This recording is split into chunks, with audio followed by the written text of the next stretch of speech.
충격적인 일이 벌어졌습니다.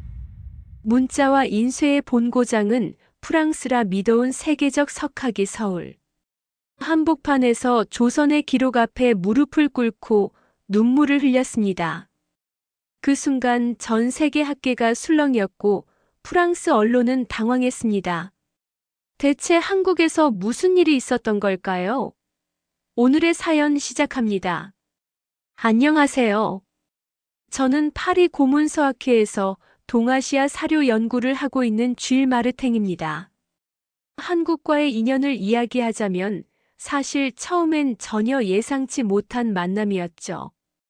파리의 11월은 늘 그렇듯 차갑고 습했습니다. 소르본 대학 근처 낡은 연구실에서 저는 매일 고문서들과 씨름하며 지냈어요.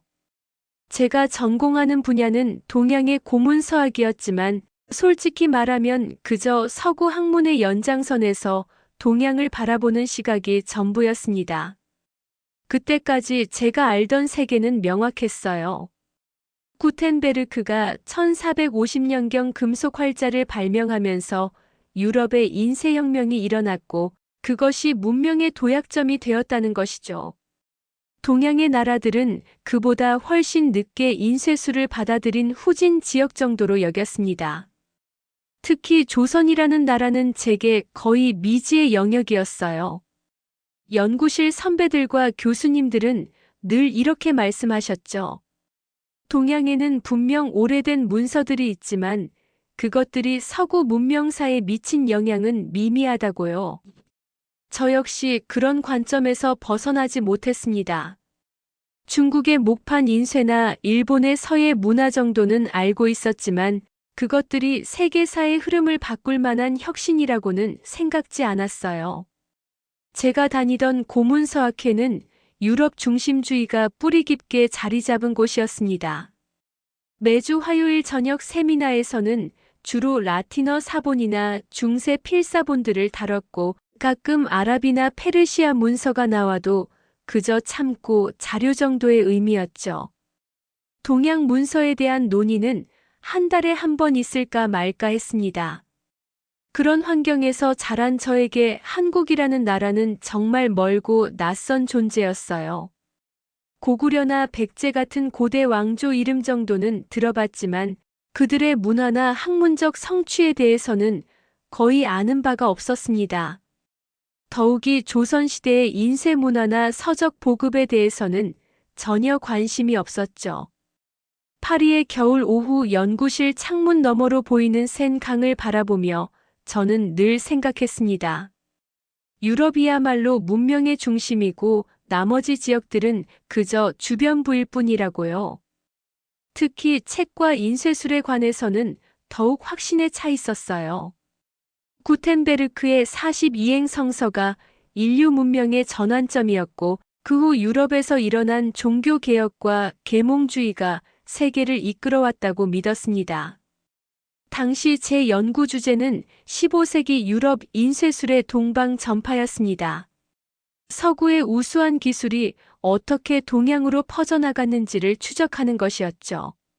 얼마나 오만한 시각이었는지 지금 생각해보면 부끄럽기 그지없습니다. 연구실 벽에는 구텐베르크의 초상화가 걸려 있었고 그 아래 진열장에는 유럽 각국의 초기 인쇄본들이 자랑스럽게 전시되어 있었어요. 저는 매일 그 앞을 지나다니며 서구 문명의 위대함을 당연하게 받아들였습니다.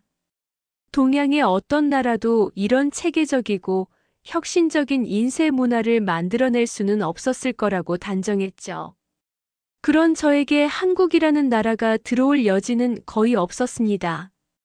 간혹 학술지에서 동아시아 관련 논문을 보더라도 그저 스쳐 지나갈 뿐이었어요.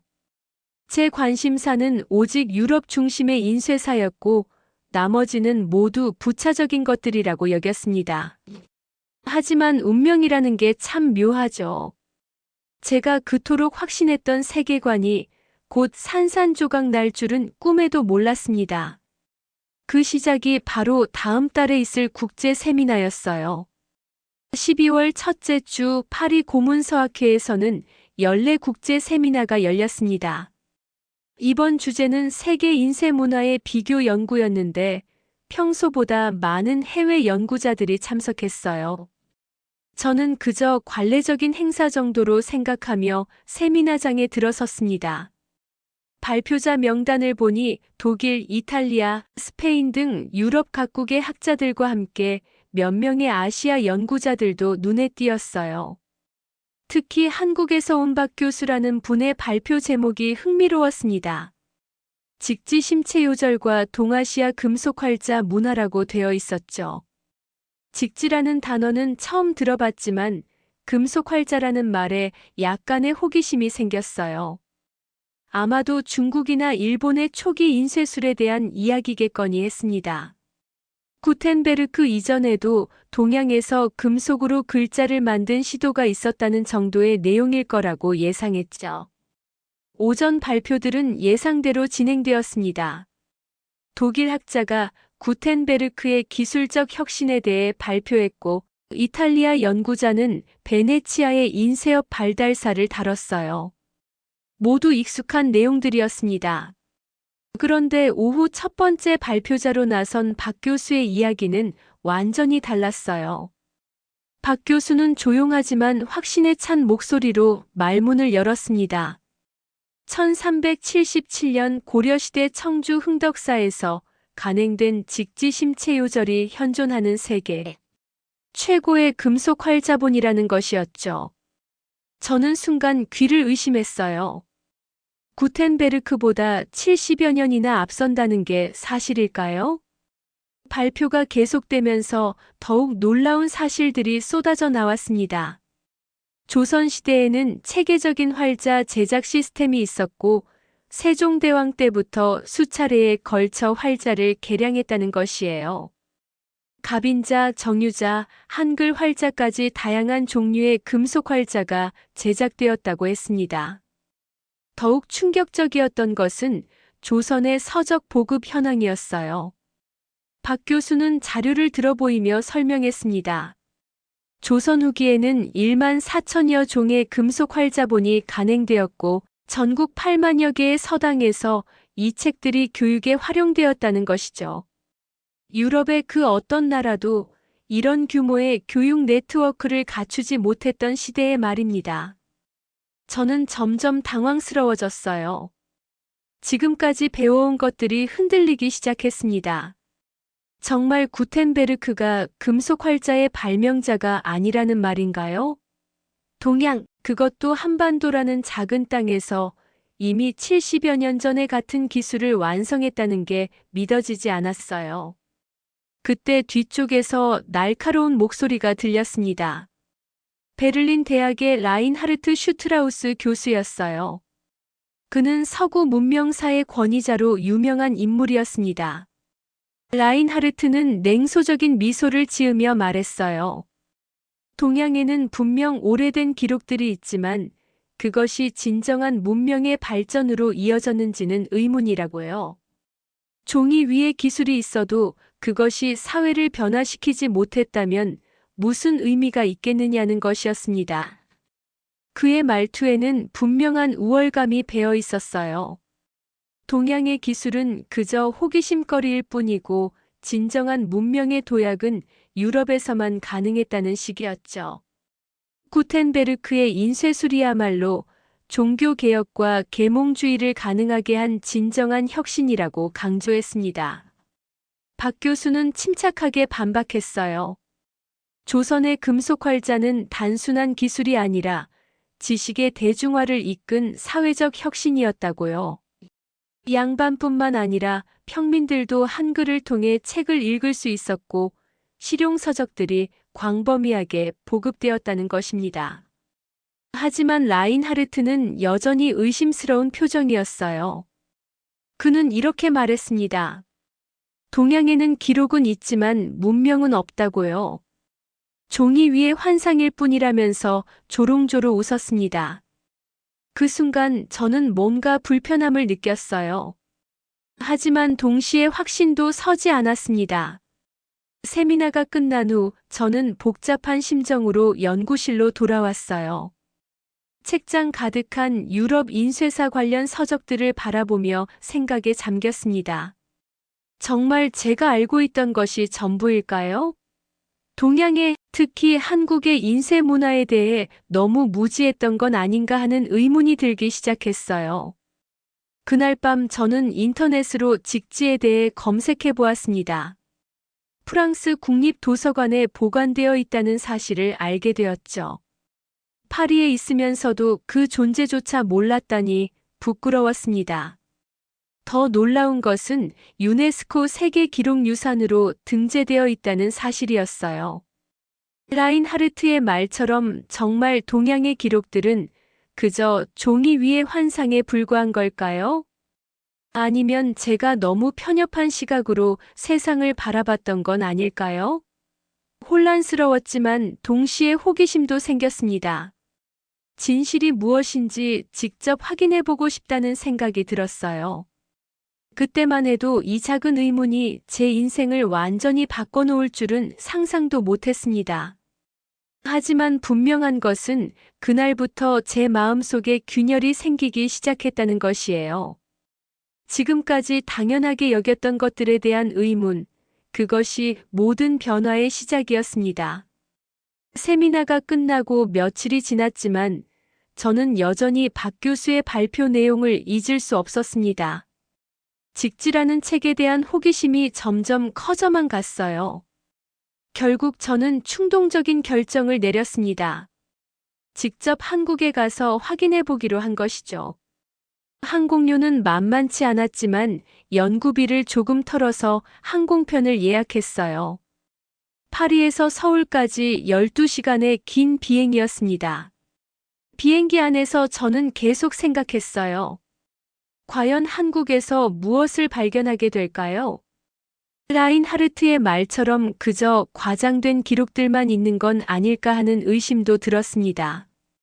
인천공항에 도착했을 때는 이미 저녁이었어요. 서울의 첫인상은 생각보다 현대적이고 역동적이었습니다. 지하철을 타고 시내로 들어가면서 한글로 가득한 간판들을 보니 정말 다른 세계에 온 느낌이었죠. 이 나라에서 정말 구텐베르크보다 앞선 인쇄 기술이 나왔을까요? 다음 날 아침, 저는 고문서박물관을 찾아갔습니다. 박 교수가 추천해준 곳이었어요. 박물관 입구에서부터 심장이 두근거렸습니다. 드디어 직지의 실물을 볼 수 있다는 기대감과 동시에 긴장감도 컸죠. 전시실에 들어서자마자 저는 숨이 멎을 뻔했습니다. 유리 진열장 안에 놓인 직지의 모습은 제가 상상했던 것보다 훨씬 정교하고 선명했어요. 1377년에 만들어진 책이라고는 믿어지지 않을 정도였습니다. 금속 활자로 찍어낸 글자들은 균일하고 깔끔했고 종이의 상태도 놀라울 만큼 양호했어요. 하지만 진짜 충격은 그 다음에 기다리고 있었습니다.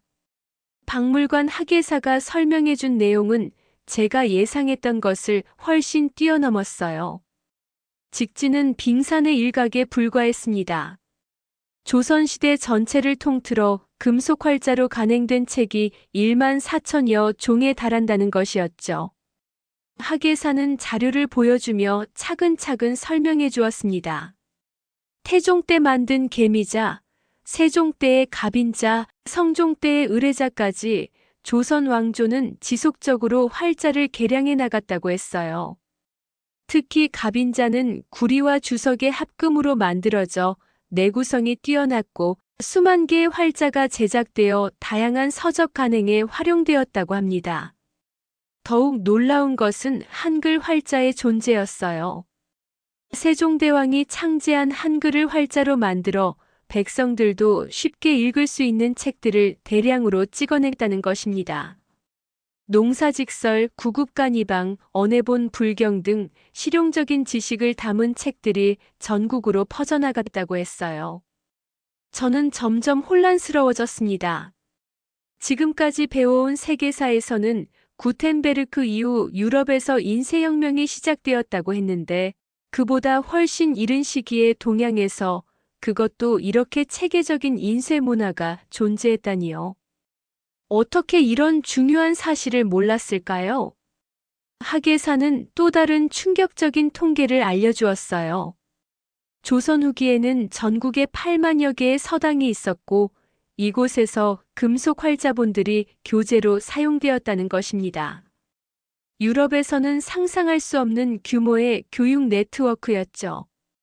당시 조선의 문해율은 남성 기준으로 40%를 넘었다고 했습니다. 전시실을 돌아보면서 저는 계속 고개를 저었어요. 의뢰자로 찍은 동국정운, 갑인자로 간행한 고려사, 한글 활자로 만든 용비어 청가까지 각각의 책들이 모두 정교하고 아름다웠습니다. 이것들이 모두 구텐베르크 이전에 어떤 것은 100여 년이나 앞서서 만들어진 것이라니요. 박물관을 나오면서 저는 깊은 혼란에 빠졌습니다.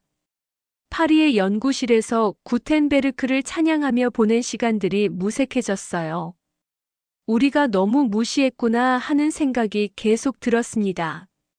서구 중심적인 사고에 갇혀서 정작 중요한 역사적 사실들을 놓쳤던 거예요. 그날 저녁 호텔에서 저는 노트북을 켜고 더 많은 자료를 찾아보았습니다. 조선의 인쇄 문화에 대한 연구 논문들을 읽어가면서 점점 더 놀라게 되었어요. 단순히 기술적인 앞선 것이 아니라 지식을 대중화하려는 의지와 시스템까지 갖추고 있었던 거죠. 특히 한글의 창제와 보급 과정은 감동적이었습니다. 세종대왕은 백성들이 글을 읽고 쓸 수 없어 억울함을 호소할 길이 없다며 한글을 만들었고 이를 활자로 찍어 널리 보급했다고 해요. 단순한 기술 발전이 아니라 사회적 배려가 담긴 혁신이었던 셈이죠.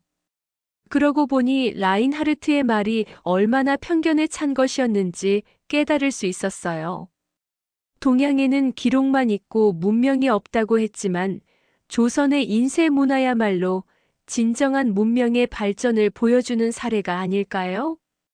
지식을 독점하려 하지 않고 널리 나누려 했던 정신 말입니다. 밖으로 나가 서울 시내를 걸어보았어요.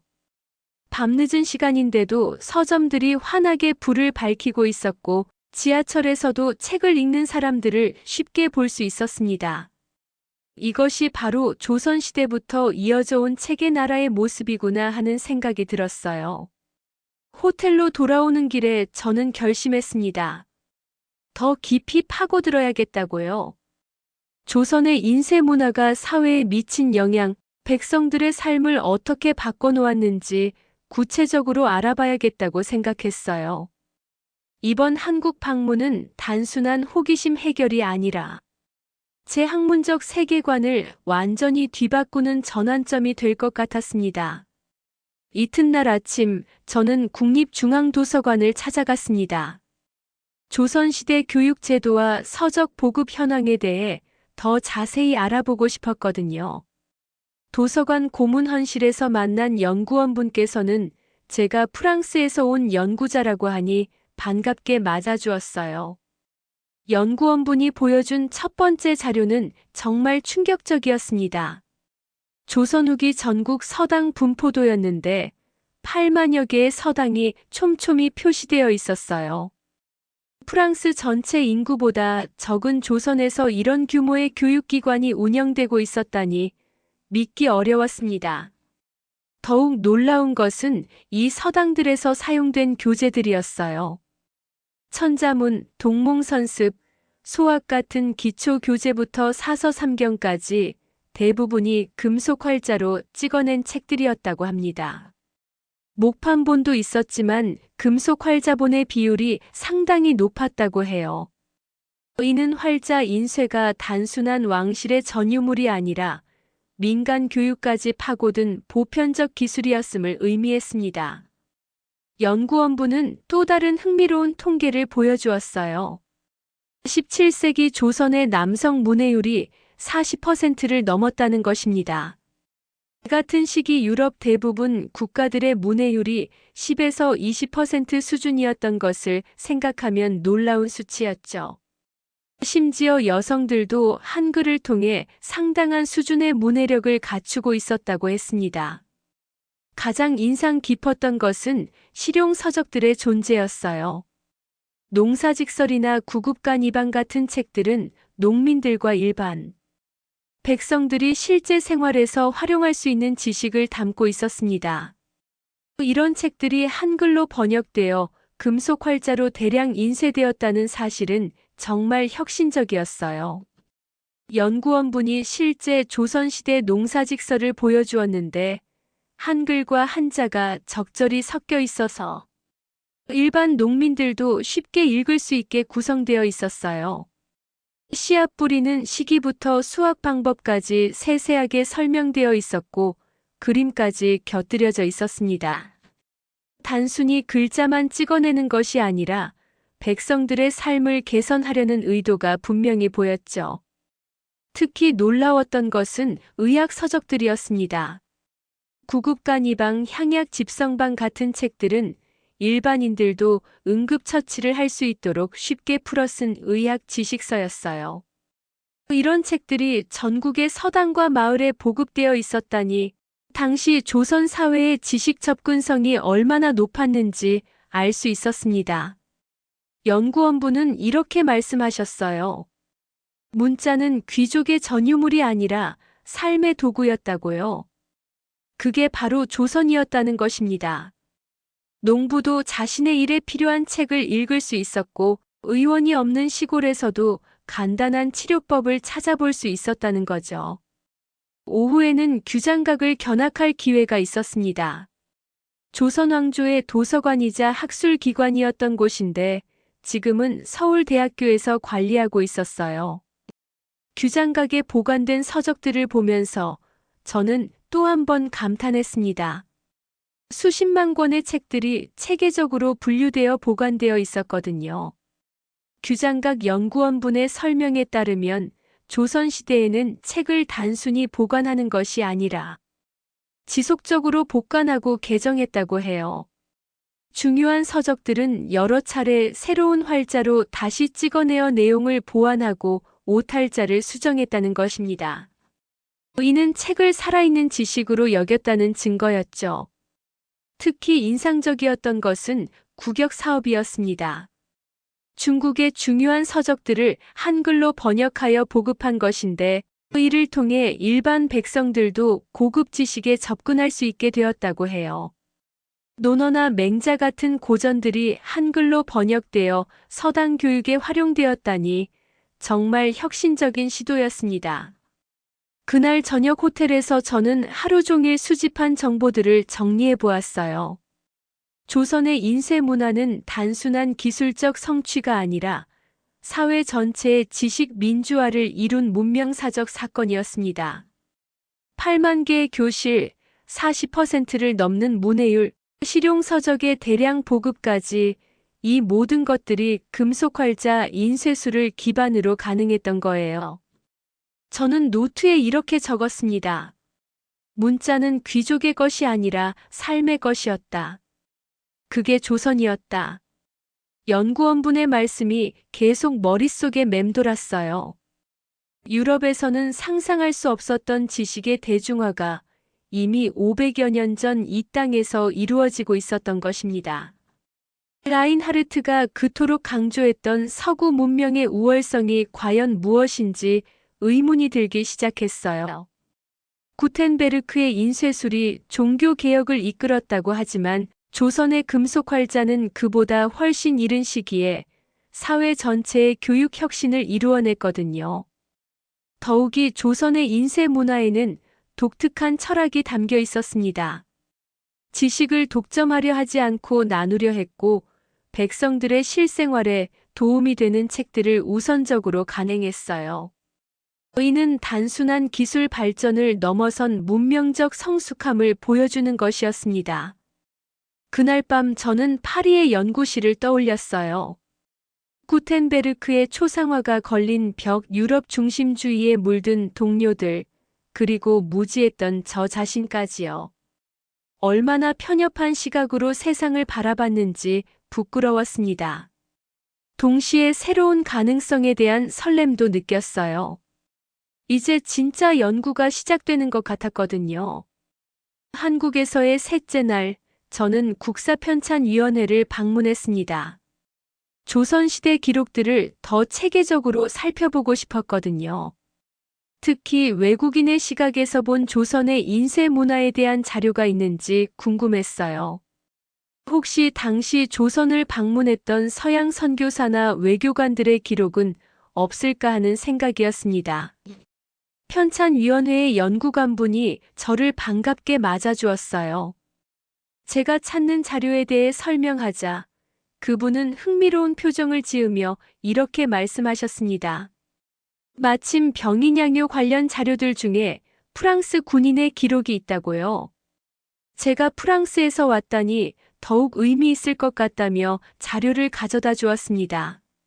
그 자료는 1866년 병인양요 당시 조선에 파견된 프랑스 해군 소속 앙리 지베르라는 병사의 일기였어요. 처음에는 일반적인 군사작전 기록인 줄 알았는데 읽어가면서 점점 놀라게 되었습니다. 이 병사는 조선 사회의 문화적 수준에 대해 상당히 충격을 받았던 것 같았거든요. 앙리 지베르의 일기 중 가장 인상적인 부분은 이런 내용이었습니다. 가난한 농가에도 반드시 책이 있었다. 아이들은 모두 글을 읽을 줄 알았고 어른들도 농사일 틈틈이 책을 들여다보았다. 우리가 침입한 마을에서도 서당이라 부르는 학교가 있었고 그곳에는 수십 권의 책이 정리되어 있었다. 더욱 충격적이었던 것은 다음 구절이었어요. 이 나라에서는 글을 모르면 사람 취급을 받지 못한다고 했다. 양반이라 불리는 지배층뿐만 아니라 일반 농민들도 자신의 이름을 쓸 줄 알았다. 심지어 여자들도 한글이라는 문자로 편지를 주고받았다. 프랑스에서는 상상할 수 없는 일이었다. 앙리 지베르는 또 이렇게 기록했습니다. 조선인들이 사용하는 책들을 살펴보니 놀라울 정도로 정교했다. 글자가 하나하나 균이라고 선명했는데 나중에 알고 보니 금속으로 만든 활자로 찍어낸 것이라고 했다. 우리 구텐베르크보다 훨씬 이전부터 이런 기술을 사용해왔다는 것이다. 이 대목에서 저는 잠시 숨을 멈췄어요. 1860년대 프랑스 병사가 이미 조선의 금속 활자 기술이 구텐베르크보다 앞섰다는 사실을 알고 있었다니요. 그런데 왜 이런 기록들이 프랑스 본국에서는 제대로 알려지지 않았을까요? 앙리 지베르의 일기는 계속해서 조선 사회의 교육 수준에 대한 놀라움을 표현했습니다. 마을마다 서당이 있고 아이들은 6살부터 글을 배우기 시작했다. 천자문이라는 한자 교재로 시작해서 점차 어려운 책들을 읽어나간다고 했다. 농부의 아들도 논어나 맹자를 읽을 줄 안다니 정말 놀라운 나라였다. 특히 인상적이었던 것은 조선의 실용서적에 대한 기록이었어요. 의들은 농사 짓는 방법이나 병을 고치는 법까지 책으로 만들어 널리 보급했다. 농사직설이라는 책에는 계절별로 해야 할 농사일이 자세히 적혀 있었고 구급간이방이라는 의학서는 일반인도 쉽게 따라할 수 있는 치료법을 담고 있었다. 이런 실용적 지식이 활자로 인쇄되어 전국에 퍼져 있다는 것은 정말 혁신적이었다. 앙리 지베르는 또한 한글의 우수성에 대해서도 언급했어요. 세종대왕이 만든 한글이라는 문자는 정말 과학적이었다. 몇 개의 기본 글자만 익히면 모든 소리를 표현할 수 있다고 했다. 덕분에 일반 백성들도 쉽게 글을 배울 수 있었고 여성들까지 편지를 쓸 줄 알았다. 라틴어에 익숙한 우리로서는 상상하기 어려운 문자 체계였다. 하지만 가장 가슴을 울린 것은 앙리 지베르의 마지막 기록이었습니다. 우리는 이 나라를 침략했지만 정작 배워야 할 것은 우리였다. 조선인들의 책에 대한 사랑과 지식에 대한 존중은 우리가 잃어버린 것들이었다. 힘으로는 그들을 점령할 수 있었지만 문화적으로는 우리가 훨씬 뒤떨어져 있었다. 그리고 일기의 마지막 문장은 이러했습니다. 그들을 점령했지만 나는 그들 앞에서 작아졌다. 이 문장을 읽는 순간 저는 깊은 감동을 받았어요. 100여 년 전 한 프랑스 병사가 느꼈던 충격과 부끄러움을 지금 제가 똑같이 경험하고 있는 것 같았거든요. 우리가 동양을 바라보는 시각이 얼마나 편견에 차 있었는지, 그리고 얼마나 많은 것을 놓쳤는지 깨달을 수 있었습니다. 연구관부는 또 다른 흥미로운 자료를 보여주었어요. 19세기 후반 조선을 방문한 독일 지리학자 에른스트 오펜하임의 기록이었습니다. 그는 이렇게 썼더군요. 조선의 인쇄술은 유럽보다 훨씬 앞서 있었다. 특히 금속 활자의 정밀도와 내구성은 우리가 따라잡기 어려운 수준이었다. 더욱 놀라운 것은 이런 기술이 왕실의 전유물이 아니라 사회 전체에 널리 퍼져 있다는 점이었다. 오펜하임은 또한 조선의 출판 문화에 대해 이렇게 평가했습니다. 이들은 단순히 고전을 베껴내는 것이 아니라 백성들에게 필요한 실용적 지식을 담은 책들을 적극적으로 만들어냈다. 농업, 의학, 천문학까지 다양한 분야의 전문 서적이 한글로 번역되어 일반인도 접근할 수 있게 되어 있었다. 이는 진정한 의미의 지식 민주화였다. 이런 기록들을 읽으면서 저는 점점 더 부끄러워졌어요. 100여 년 전 서양인들도 이미 조선 문화의 우수성을 인정했는데 정작 현대의 우리는 왜 이런 사실들을 제대로 알지 못했을까요? 서구 중심주의적 교육과 편견이 얼마나 뿌리 깊게 자리 잡고 있는지 실감할 수 있었습니다. 그날 저녁 호텔에서 저는 앙리 지베르의 마지막 문장을 노트에 다시 적어보았어요. 그들을 점령했지만 나는 그들 앞에서 작아졌다. 이 말이 지금의 제 심정을 정확히 표현하는 것 같았습니다. 조선의 찬란한 인쇄 문화 앞에서 저 역시 한없이 작아지고 있었거든요. 라인하르트의 말이 얼마나 잘못되었는지 이제 확실해졌어요. 동양에는 기록만 있고 문명이 없다고 했지만 조선의 인쇄 문화야말로 진정한 문명의 증거였습니다. 지식을 독점하지 않고 나누려 했고 백성들의 삶을 개선하려 했던 그 정신 말이에요. 한국에서 일주일을 보낸 후 저는 파리로 돌아왔습니다. 머릿속에는 직지와 조선의 인쇄 문화에 대한 새로운 인식이 가득했어요. 이제 이 놀라운 발견을 학계에 제대로 알려야겠다는 사명감이 생겼습니다. 마침 2달 후 베를린에서 열리는 유럽 고문서학회 정기 총회에서 발표할 기회가 있었거든요. 저는 그 2달 동안 정말 열심히 준비했습니다. 한국에서 수집한 자료들을 정리하고 추가 연구를 통해 더 많은 증거들을 모았어요. 조선시대 금속활자 제작 기술의 발전 과정, 서적 보급 현황, 문해율 통계, 그리고 앙리 지베르를 비롯한 서양인들의 증언까지 체계적으로 정리했습니다. 특히 신경 쓴 부분은 정확한 수치와 객관적인 자료였어요. 라인하르트 같은 회의론자들을 설득하려면 감정적 호소보다는 명확한 증거가 필요했거든요. 직지가 1377년에 제작되어 구텐베르크보다 78년 앞섰다는 것, 조선시대 1만 4천여 종의 금속 활자본이 간행되었다는 것, 8만여 개의 서당에서 이 책들이 교재로 사용되었다는 것까지 모든 내용을 정확한 수치로 뒷받침했습니다. 베를린 학회 당일, 저는 긴장된 마음으로 발표장에 들어섰어요. 유럽 각국에서 온 저명한 학자들이 자리를 가득 메우고 있었습니다. 그 중에는 라인하르트 슈트라우스의 모습도 보였어요. 그는 여전히 회의적인 표정으로 앉아 있었습니다. 제 발표 제목은 동아시아 금속활자 문화의 재조명 직지 심체 요절과 조선의 인쇄혁명이었습니다.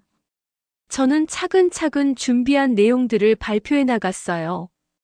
먼저 직지의 실물 사진을 보여주며 그 정교함과 선명함을 강조했고, 이어서 조선시대 활자 제작 기술의 발전 과정을 시대순으로 설명했습니다. 태종의 계미자, 세종의 갑인자, 성종의 의뢰자까지 각 시대별 활자의 특징과 개선 사항들을 자세히 다뤘어요. 특히 갑인자의 경우 구리와 주석의 최적 배합비를 찾아내어 내구성과 인쇄 품질을 모두 향상시켰다는 점을 강조했습니다. 이는 단순한 기술 모방이 아니라 독창적인 발전이었다는 것이죠. 청중들의 반응은 점점 진지해졌어요. 처음에는 호기심 정도였던 표정들이 놀라움으로 그리고 경탄으로 바뀌어 갔습니다. 특히 조선시대 서적 간행 통계를 보여줄 때는 강당이 조용해졌어요. 1만 4천여 종의 금속 활자본, 8만여 개의 서당, 40%를 넘는 문해율이라는 수치들이 얼마나 충격적이었는지 알 수 있었습니다. 그런데 질의응답 시간에 라인하르트가 일어났습니다. 그는 여전히 도전적인 어조로 말했어요. 증거는 분명히 흥미롭습니다. 하지만 기술이 있다고 해서 문명이 있는 것은 아니죠. 영향력을 봐야 합니다.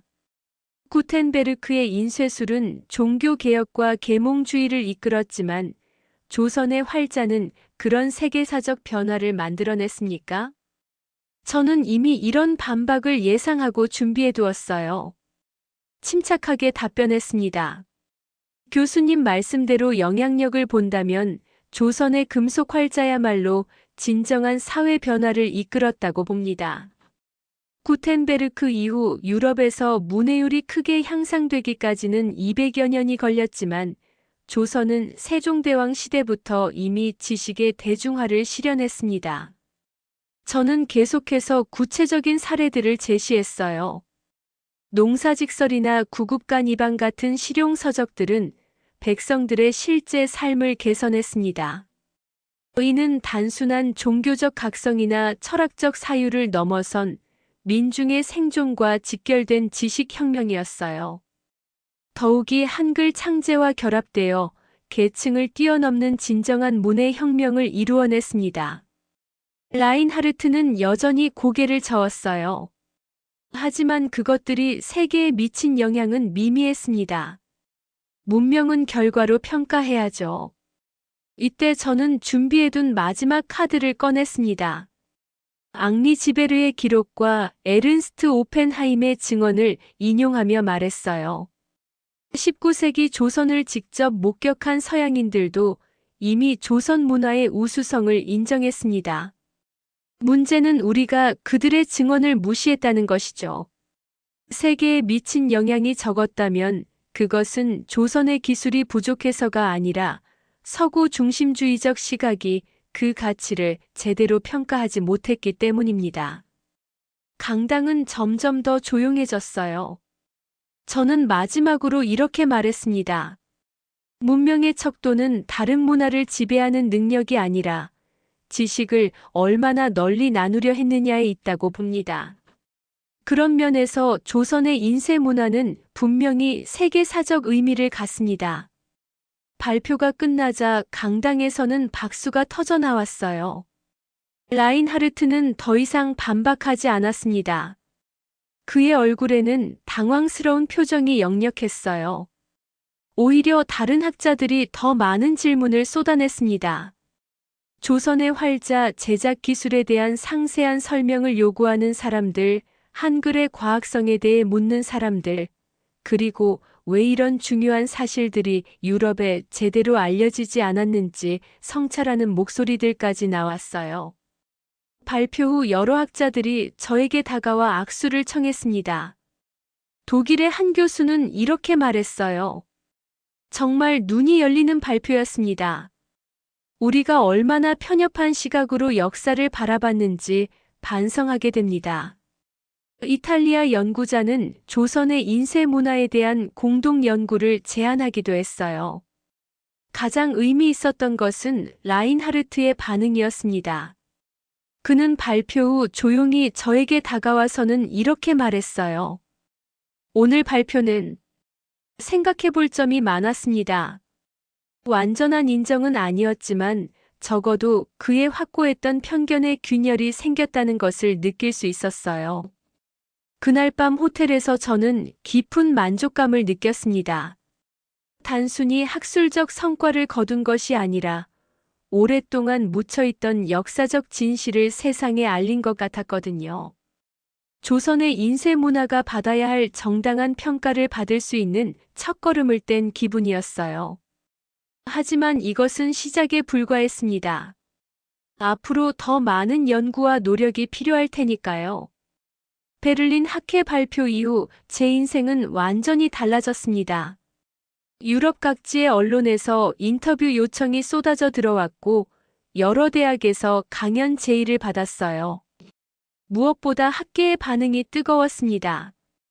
그동안 서구 중심적 시각에 갇혀있던 많은 연구자들이 새로운 관점에 눈을 뜨기 시작했거든요. 프랑스의 르피가로 신문에서 첫 번째 인터뷰를 했어요. 기자는 직지와 조선의 인쇄 문화에 대해 상세한 질문을 던졌습니다. 저는 이렇게 답했죠. 우리는 지금까지 기술의 관점에서만 조선을 바라봤습니다. 하지만 조선은 기술을 넘어 지식의 민주화를 먼저 이룬 사회였어요. 이것이야말로 진정한 문명의 성취라고 봅니다. 기자가 반문했습니다. 하지만 구텐베르크의 인쇄술이 서구 문명에 미친 영향은 부인할 수 없지 않습니까? 저는 잠시 생각한 후 이렇게 대답했어요. 물론입니다. 구텐베르크도 위대한 발명가였죠. 하지만 우리는 그의 업적을 평가하면서 동시에 조선의 성취도 인정해야 합니다. 문명사는 경쟁이 아니라 상호 보완의 역사니까요. 독일의 슈피겔 잡지 인터뷰에서는 더 깊이 있는 질문을 받았어요. 조선의 인쇄 문화가 서구보다 앞섰다면 왜 근대화에서는 뒤처졌다고 생각하십니까? 이 질문은 정말 어려웠습니다. 하지만 저는 솔직하게 답했어요. 그것은 기술의 문제가 아니라 역사적 맥락의 문제라고 봅니다. 조선은 오랫동안 평화로운 농업 사회를 유지했고 서구는 끊임없는 전쟁과 경쟁 속에서 기술을 발전시켰죠. 어느 것이 더 나은 선택이었는지는 단정하기 어렵습니다. 영국 BBC 라디오 인터뷰에서는 한글에 대한 질문이 많았어요. 세종대왕이 창제한 한글이 금속활자 문화와 어떤 관련이 있습니까? 저는 이렇게 설명했습니다. 한글은 세계에서 가장 과학적인 문자 체계 중 하나입니다. 20개 남짓한 기본 글자로 모든 소리를 표현할 수 있어요. 이런 효율성 때문에 활자 제작도 쉬워졌고 일반 백성들도 빠르게 문해력을 갖출 수 있었습니다. 기술과 문자가 완벽하게 결합된 사례죠. 이런 인터뷰들을 통해 저는 점점 더 명확한 관점을 갖게 되었어요. 조선의 인쇄 문화는 단순한 기술적 성취가 아니라 인문학적 혁신이었다는 것입니다. 지식을 독점하지 않고 나누려 했던 철학, 백성들의 실생활에 도움이 되는 책을 우선 간행했던 배려, 그리고 문자를 통해 사회 통합을 이루려 했던 의지까지 모든 것이 하나로 연결되어 있었거든요. 파리 소르본 대학에서 특별 강연을 할 기회도 있었습니다. 제 모교에서 하는 강연이라 더욱 의미가 깊었어요. 강의실은 학생들과 교수들로 가득 찼습니다. 저는 이번에는 좀 더 철학적인 접근을 시도했어요. 여러분, 문명이란 무엇일까요? 다른 민족을 정복하는 능력일까요? 아니면 자신의 지식을 타인과 나누려는 의지일까요? 저는 이렇게 강연을 시작했습니다. 조선의 인쇄 문화를 연구하면서 저는 후자야말로 진정한 문명의 척도라는 확신을 갖게 되었습니다. 학생들의 눈빛이 진지해졌어요. 저는 계속해서 구체적인 사례들을 들어 설명했습니다. 세종대왕은 백성들이 억울함을 호소할 길이 없다며 한글을 만들었습니다. 그리고 이를 금속 활자로 찍어 전국에 보급했어요. 이것은 단순한 기술 혁신이 아니라 사회적 배려였습니다. 권력자가 스스로 자신의 권력을 나누려 한 것이죠. 한 학생이 질문했습니다. 그렇다면 왜 조선은 산업혁명을 일으키지 못했습니까? 좋은 질문이었어요. 저는 이렇게 답했습니다. 산업혁명이 문명의 유일한 척도는 아닙니다. 조선은 다른 길을 선택했어요. 경쟁과 정복 대신 조화와 공존을 추구했고 기계적 효율성보다 인간적 가치를 우선시했습니다.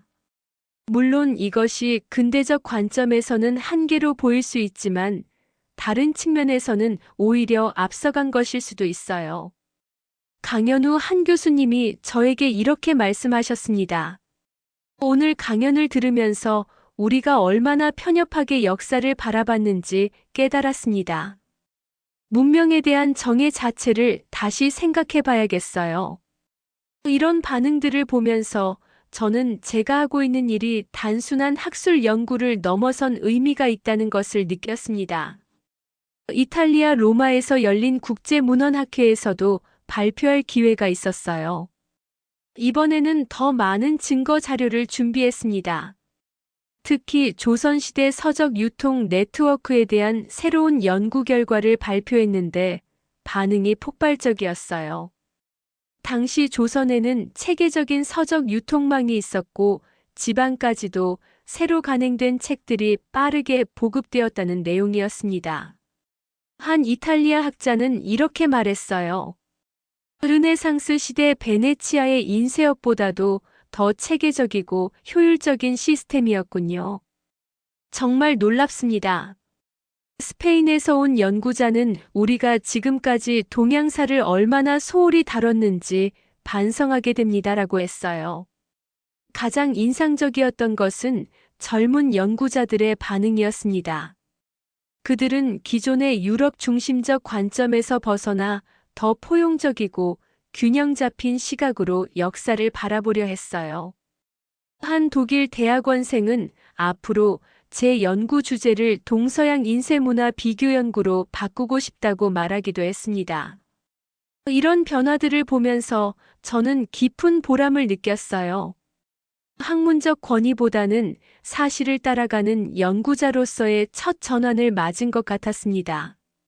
더 이상 서구 우월주의에 갇힌 편협한 학자가 아니라 진실을 추구하는 진정한 연구자가 된 기분이었어요. 하지만 무엇보다 중요했던 것은 제 내면의 변화였습니다. 조선의 인쇄 문화를 연구하면서 저는 문명에 대한 새로운 정의를 갖게 되었어요. 문명은 남을 지배하는 능력이 아니라 서로 배우려는 자세에 있다는 것.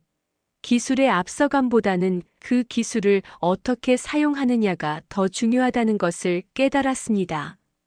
이것이 바로 조선이 저에게 가르쳐준 가장 소중한 교훈이었어요. 1년 후 저는 다시 서울을 찾았습니다.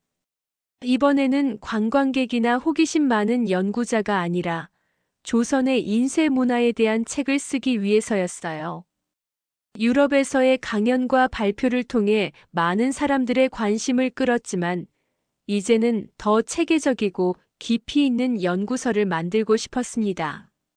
공항에서 시내로 들어오는 길에 저는 많은 변화를 느꼈어요. 1년 전에는 그저 낯선 도시였던 서울이 이제는 친숙하고 의미 있는 공간으로 다가왔습니다. 한글 간판들을 보면서도 세종대왕의 위대한 창조 정신을 떠올렸고 곳곳에 있는 서점들을 보면서 조선시대부터 이어져 온 책의 전통을 느꼈어요.